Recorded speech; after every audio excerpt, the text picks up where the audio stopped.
right આમાં કે આપણે શોર્ટકટ કી કોઈ પણ લખાણની કોપી કરવી હોય તો કઈ શોર્ટકટ કી આવશે કંટ્રોલ સી સરસ ઓકે આગળ ધ્યાન આપો કે કોઈ પણ લખાણ લખ્યું હોય અને લખાણને સિલેક્ટેબલ કરવું હોય હા તો એ સિલેક્ટેબલ કરવાની શોર્ટકટ કી પૂજા શું આવશે લખાણને સિલેક્ટ કરવું હોય કિસના કઈ આવશે શોર્ટકટ કી કંટ્રોલ એ ઓકે રાઈટ કંટ્રોલ કે આવશે અને જે લખાણને કોપી કરી એ પછી આપણે એના પેસ્ટ કરવી છે શું કરવું છે પેસ્ટ કરવું પેસ્ટ નો મતલબ મૂકવું કે નકલ કરેલી કોપી કરેલી ફાઇલને મૂકવા માટે જ્યાં કર્સર હોય ત્યાં એ લખાણને મૂકવા માટે કઈ શોર્ટકટ કી હશે કંટ્રોલ વી અને લખાણને આપણે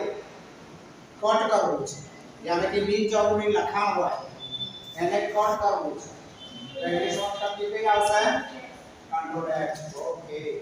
વાહ અને એ કટ કરેલા લખાણને પાછું લાવવું હોય તો કઈ શોર્ટકટ કી આવશે control Z okay absolutely right બસ